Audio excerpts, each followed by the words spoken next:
Good morning, class 7th. Okay, now we have already done the two concepts of congruence of triangle, जिसमें हमने किया था SSS side side side and ASA angle side and angle. Oh sorry, SAS side angle and side. अब हम जो करेंगे which is the new concept which will be ASA. ASA. It is angle, side and angle. ठीक है, ये है. अब इसमें क्या होता है, जैसे कि दो ट्राइंगल हैं, उसको हमको कॉन्ग्रुएंसी अगर हमको प्रूव करनी है कि ये दोनों ट्राइंगल कॉन्ग्रुएंट है, तो उसमें कंडीशन क्या होती है, दो एंगल और उनकी बीच की साइड हमेशा सेम होनी चाहिए. जैसे कि ये एंगल सपोज करो 60 डिग्री है, ये एंगल 30 डिग्री है और ये साइड 5 सेंटीमीटर है. तो यहाँ पे अगर कोई एंगल 60 डिग्री है, 30 डिग्री है और उन दोनों की बीच की साइड 5 सेंटीमीटर है, तो ये दोनों ट्राइंगल्स कॉन्ग्रुएंट होंगे. ठीक है, लेकिन ऐसा नहीं हो कि आपने जैसे कि दो ट्राइंगल लिए, हमने दो ट्राइंगल हैं, यहाँ पे ये 60 डिग्री है, ये 40 डिग्री है, ये 60 डिग्री है, ये 40 डिग्री है और यहाँ पे ये 6 सेंटीमीटर्स दे रखी है और यहाँ पे ये 6 सेंटीमीटर्स दे रखी है. तो ये दोनों ट्राइंगल कॉन्ग्रुएंट नहीं होंगे. क्यों? आपको ये चीज़ बिल्कुल ध्यान में रखनी होगी कि वो जो दो एंगल है उनके बीच की साइड सेम होनी चाहिए. अब ये दो एंगल हैं, ये वाली साइड हमें पता नहीं है, लेकिन ये 6 सेंटीमीटर है सेम, लेकिन ये कॉन्ग्रुएंट नहीं कहलाएंगे क्योंकि ये जो साइड है ये दोनों एंगल्स की बीच की नहीं है, साइड में है. ठीक है, साइड जो भी होगी वो दोनों एंगल्स के बीच में होगी, तभी वो कॉन्ग्रुएंट कहलाएगा. इस चीज़ का आपको ध्यान रखना है. ठीक है, ओके. अब इसी बेस पे, इस कॉन्सेप्ट के बेस पे आपकी एक ट्राइदीस है which is on page number 145 जो हम डिस्कस करेंगे और मैं उसको बताऊंगा कि आपको उसके सॉल्यूशंस कैसे करने हैं. जैसे कि इसमें क्वेश्चन नंबर 1 है, what is the side includes between the angle M and N of triangle M N P. First rule जो आपको कॉन्ग्रुएंसी में हमेशा याद रखना है, जब भी आपको क्वेश्चन में डायग्राम नहीं दिया हो तो आपको सबसे पहले वो डायग्राम बनाना पड़ेगा. यहाँ पे दिया हुआ ट्राइंगल एम एन पी, तो एक ट्राइंगल बना लो एम एन पी. सिंपल, एक ट्राइंगल बनाया कोई सा भी, एम एन और पी. ठीक है, अब इसमें बोल रहा है कि what is the side includes between the angle M and N. Angle M और एंगल एन की बीच की साइड कौन सी होगी, ये वाली साइड होगी. बस ये आपको नाम बताना है कौन सी साइड है. Simple. Question number 2 states, you want to establish triangle DEF is congruent to triangle MNP using the ASA congruency rule. ठीक है, you have given that angle D is equal to angle M and F is equal to angle P. What information is needed to establish the congruence? Draw a rough figure then try. देखो यहाँ पे आपको लिखा हुआ है, आप पहले rough figure बनाओ उसके बाद ट्राई करना है इसको. तो आपको ये रूल बना लेना है, जहाँ पे भी जिस क्वेश्चन में आपको डायग्राम नहीं दिया हुआ है वहाँ पे आपको डायग्राम बनाना है. यहाँ पे पहला चीज़ आपको दी हुई है, DEF और MNP ट्राइंगल कॉन्ग्रुएंट है. तो दो ट्राइंगल बना लेते हैं, DEF और MNP. ये एक ट्राइंगल बना लिया मैंने और ये एक ट्राइंगल बना लिया मैंने. यहाँ पे दिया हुआ है triangle DEF and MNP. DEF, D की जगह M आएगा, E की जगह N आएगा, F की जगह P आएगा. तो D की जगह M आएगा, E की जगह N आएगा, F की जगह P आएगा. बन गए दोनों ट्राइंगल कॉन्ग्रुएंट. अब इसमें बता हुआ है angle D is equal to angle M. ये वाला एंगल इस वाले एंगल के बराबर है. Okay. Angle F is equal to angle P. ये वाला जो एंगल है ये वाला इस एंगल के बराबर है. हो गया.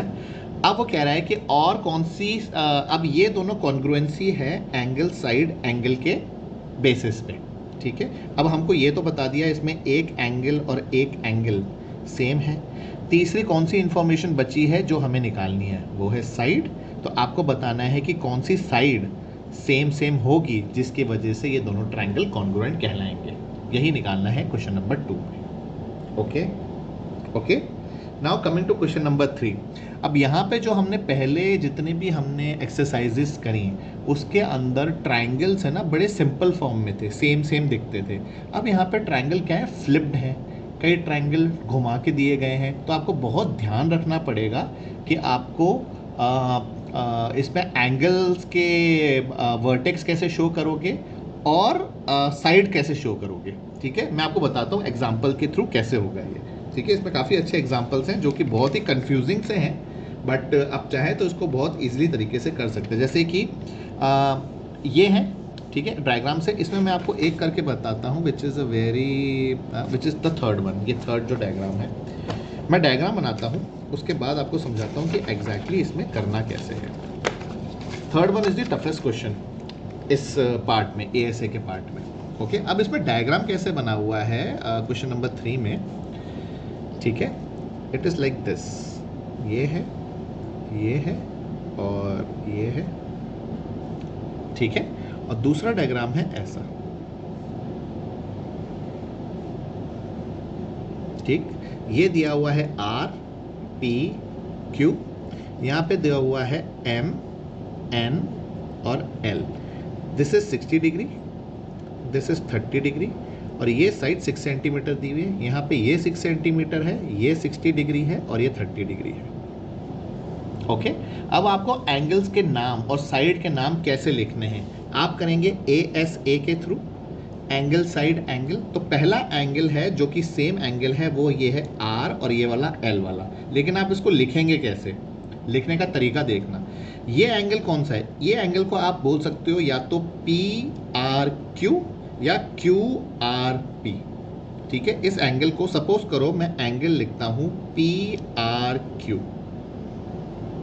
ठीक है, कॉन्ग्रुएंसी है PRQ। अब यहाँ पे वो एंगल आप कैसे लिखोगे, हाँ यहाँ पे कैसे लिखोगे, अब आप ध्यान से देखो। आपने लिखा है PRQ। P साइड वो एंगल है जहाँ पे ये ऑलमोस्ट 90 डिग्री है, जैसे कि यहाँ पे ये है। ठीक है, PRQ। P जहाँ से 90 डिग्री जहाँ से स्टार्ट हुआ, R मतलब जहाँ पे 60 डिग्री का एंगल है, और Q जहाँ पे 30 डिग्री का एंगल है।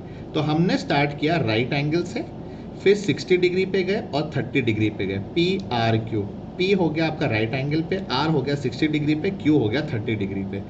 उसी तरीके से आपको यहाँ पे सेम लिखना पड़ेगा। आपको वहीं से चालू करना पड़ेगा जहाँ से राइट एंगल है। तो आपको देखना पड़ता है वर्टेक्स किसके अगेंस्ट क्या है। तो यहाँ पे देखो P के अगेंस्ट कौन है, M, है ना। यहाँ पे आपको लिखना पड़ेगा P के अगेंस्ट है M। ठीक है, P के अगेंस्ट है M। R जहाँ पे 60 डिग्री है, R जो वर्टेक्स है वो यहाँ पे हो जाएगी L पे है ना यहाँ पे 60 डिग्री, और Q यहाँ पे 30 डिग्री है, और यहाँ पे 30 डिग्री है N। तो P की जगह M आएगा, R की जगह L आएगा, Q की जगह N आएगा। इस चीज़ का ध्यान रखना है। अगर आप एंगल लिख रहे हो PRQ, तो यहाँ पे एंगल आएगा MLN। इस एंगल को अगर आपने एंगल NLM लिख दिया एग्जाम में, PRQ की जगह MLN लिख सकते हैं या NLM भी लिख सकते हैं, लेकिन अगर आपने NLM लिखा तो ये गलत हो जाएगा। इस चीज़ का आपको ध्यान रखना है। जो वर्टेक्स है उसके अगेंस्ट वो वर्टेक्स आनी चाहिए। P के अगेंस्ट M है तो P के अगेंस्ट M ही आएगा, P के अगेंस्ट N नहीं आएगा। जैसे ही N आया ये क्वेश्चन आपका हो गया गलत, मार्क्स कट जाएंगे। ठीक है, वर्टेक्स के अगेंस्ट वर्टेक्स। तो इन क्वेश्चंस में आपको ध्यान रखना है, पहले तो आप ये नोट कर लो कौन सी वर्टेक्स किसके अगेंस्ट है। कैसे करोगे भाई, Q 30 डिग्री है, यहाँ पे N 30 डिग्री है। ठीक है, तो Q के अगेंस्ट हो गया N। ये R 60 डिग्री है, यहाँ पे L 60 डिग्री है, तो R के अगेंस्ट हो गया L, और बचा P के अगेंस्ट हो गया N। अब सारे आपको इसी तरीके से करने हैं। ठीक है, आपने एक एंगल बना लिया PRQ। अब दूसरा एंगल है RQP। एंगल RQP किसके अगेंस्ट होगा, RQP R के अगेंस्ट है L, Q के अगेंस्ट है N, और P के अगेंस्ट है M। Angle LNM 30 degree. इसको MNL नहीं लिख सकते, इस एंगल को MNL नहीं लिखेंगे, आंसर गलत हो जाएगा। R के अगेंस्ट अगर L है तो R के अगेंस्ट L ही आएगा, R के अगेंस्ट अगर आपने M लिखा तो ये गलत हो जाएगा। ठीक है। बाकी बच्ची साइड, साइड में भी आपको ऐसे करना है। साइड है आर क्यू, आर क्यू किसके अगेंस्ट है, आर के हो गया अगेंस्ट एल और क्यू के अगेंस्ट हो गया N, L N, L N हो गई। ठीक है, इस तरीके से आपको ये लिखना पड़ेगा। ये लिखने का तरीका आपको बहुत ध्यान से चूज करना पड़ेगा, टोटली डिपेंड अपॉन कौन सा वर्टेक्स किसके साथ मैच कर रहा है। अगर यहाँ पे ऊपर नीचे हुआ तो मार्क्स कट जाएंगे। ओके, इसी बेस पे आपने इसको कर दिया ए एस ए, तो यहाँ पे लिखेंगे आप with the congruency of A S A triangle, triangle. अब ट्राइंगल में भी आपको ध्यान रखना पड़ेगा, आप ट्राइंगल कैसे लिख रहे हो। ट्राइंगल यहाँ पे आप लिख सकते हो आर पी क्यू या पी क्यू आर। सपोज करो मैंने ट्राइंगल लिखा P Q R is congruent to triangle P Q R है, पी क्यू आर है, तो यहाँ पे लिखूंगा M N L, M N L. ठीक है, P के अगेंस्ट M ही आएगा, Q के अगेंस्ट N ही आएगा, R के अगेंस्ट L ही आएगा। इस तरीके से आपको कॉन्ग्रुएंसी लिखनी पड़ेगी। तो ये लिखने का तरीका बड़ा ध्यान से चूज करना पड़ेगा इन क्वेश्चंस में, otherwise it will become all wrong. Okay, तो इसी बेस पे इसी तरीके से आपको क्वेश्चन नंबर 1 2, ये तो मैंने आपको बता दिए थे। 3 में 1 2 3 और 4 आपको इसी तरीके से करने हैं। ओके, अब क्वेश्चन नंबर 4 बड़ा इंटरेस्टिंग सा है। क्वेश्चन नंबर 4 में क्या है, आपको यहाँ पे दिया हुआ है कि given below the measurements of some parts of two triangles, examine whether the two triangles are congruent और not by ASA congruency rule. In case of congruence write the symbol form. आपको यहाँ पे 2 ट्राइंगल दिए हुए हैं, ठीक है। ये नहीं बताया गया है कि दोनों कॉन्ग्रुएंट है, ये हमें प्रूव करना है कि वो कॉन्ग्रुएंट हैं कि नहीं है। ये ट्राइंगल है DEF, ये ट्राइंगल है PQR। मेजरमेंट्स दी हुई है। पहले क्वेश्चन में एंगल D 60 है, एंगल F 80 डिग्री है और DF 5 सेंटीमीटर है। यहाँ पे Q 60 डिग्री है, R 80 डिग्री है एंड QR 5 सेंटीमीटर है। ठीक है, अब आप इसको इस तरीके से नहीं करेंगे। देखो यहाँ पे 60 है, यहाँ पे भी 60 है, यहाँ पे 80 है, यहाँ पे 80 है, यहाँ पे 5 है, यहाँ पे 5 है, ये तो हो गया कॉन्ग्रुएंट। नहीं, इसको इस तरीके से नहीं करना। फर्स्ट रूल कॉन्ग्रुएंसी का हमेशा ध्यान रखना, अगर आपके क्वेश्चन में डायग्राम नहीं दिया हुआ है तो आपको डायग्राम बनाना पड़ेगा। जैसे आप डायग्राम बनाओगे आपको पता चल जाएगा कौन सा कॉन्ग्रुएंट है और कौन सा कॉन्ग्रुएंट नहीं है। ठीक है तो सब में सेम 60 80 5 सेंटीमीटर, 60 80 5 सेंटीमीटर, यहाँ पे है 60 80 6 सेंटीमीटर, यहाँ पे है 60 80 6 सेंटीमीटर, यहाँ पे है 80 30 5 सेंटीमीटर, 80 30 5 सेंटीमीटर। लेकिन ये सारे कॉन्ग्रुएंट हैं या नहीं हैं इससे पता नहीं चलेगा, जब आप डायग्राम बनाओगे उससे पता चलेगा। बताता हूँ कैसे। ठीक है, आपने पहले तो 2 डायग्राम बना लिए। अगर सपोज करो क्वेश्चन नंबर 1 कर रहे हैं तो मैंने 2 डायग्राम बनाए। ये मेरा बन गया ट्राइंगल एक, ठीक है, ये मेरा बन गया दूसरा ट्राइंगल, बन गया दोनों ट्राइंगल। अब यहाँ पे ट्राइंगल है DEF और यहाँ पे ट्राइंगल है PQR। ठीक है, ओके। अब यहाँ पे बोला गया, पहले क्वेश्चन में बोला गया है एंगल D 60 डिग्री है। ये जो एंगल है ये 60 डिग्री है। ओके, एंगल F 80 डिग्री है, ये एंगल F 80 डिग्री हो गया।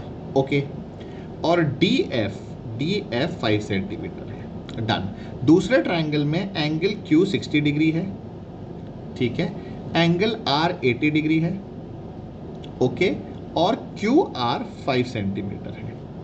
ओके, तो ये ASA रूल के अकॉर्डिंग है 60 डिग्री 60 डिग्री, 80 डिग्री 80 डिग्री, और दोनों एंगल के बीच की साइड 5 सेंटीमीटर, दोनों एंगल के बीच की साइड 5 सेंटीमीटर है, मतलब ये कॉन्ग्रुएंट ट्राइंगल्स हैं।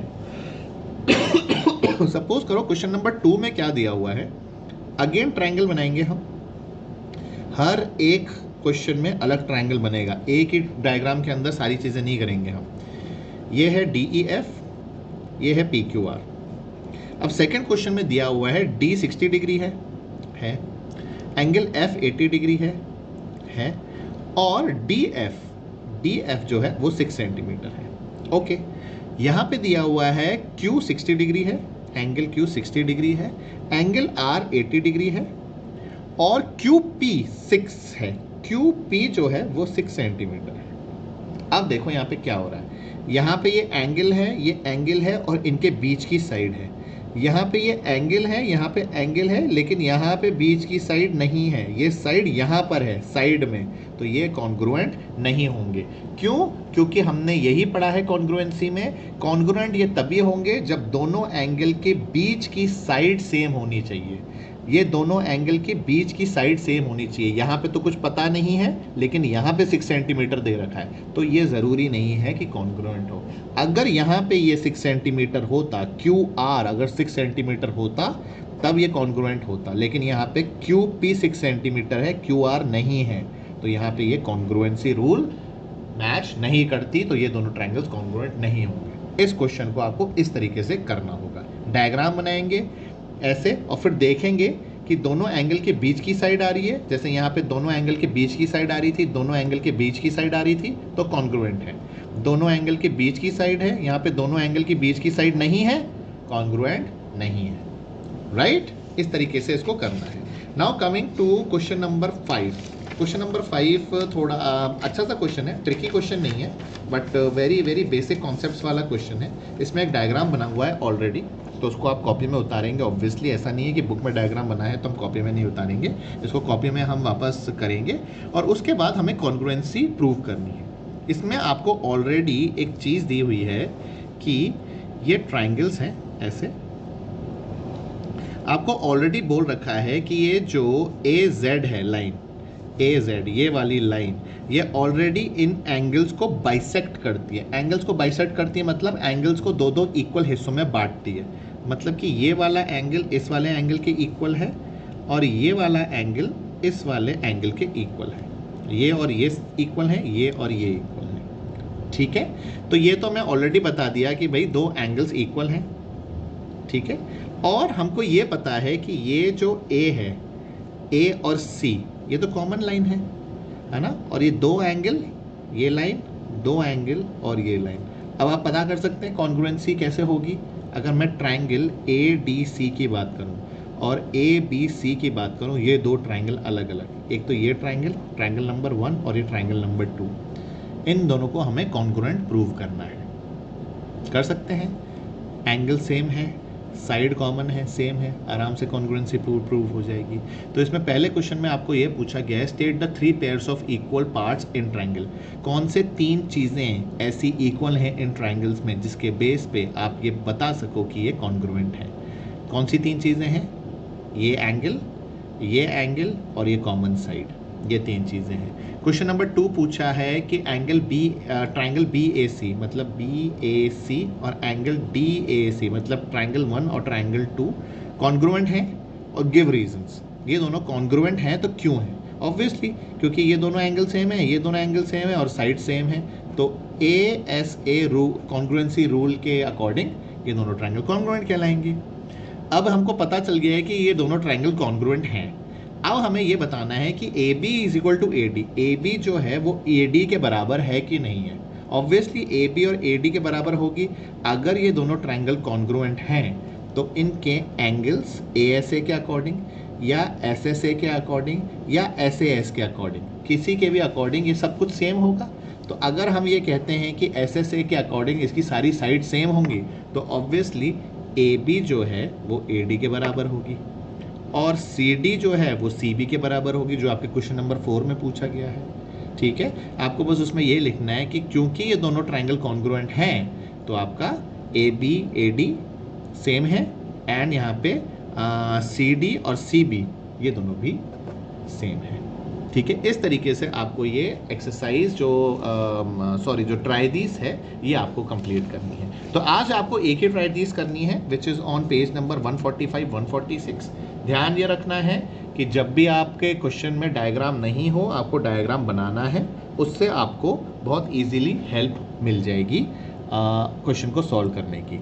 इस वीडियो को बार बार देखना, क्योंकि ये जो ASA वाला रूल है जिसमें 2 एंगल और एक साइड है, सबसे ज़्यादा कन्फ्यूजिंग यही होता है। ठीक है, सबसे ज़्यादा कंफ्यूजिंग यही होता है। तो इसको आप वीडियो को कम से कम 2 या 3 बार देखिएगा, कॉन्सेप्ट समझिएगा, उसके बाद ही ट्रायदीस को अटेम्प्ट करना। Okay, and once you submit this in the next class we will move to the last property which is the RHS property of the triangle, congruent triangle. Okay class, thank you.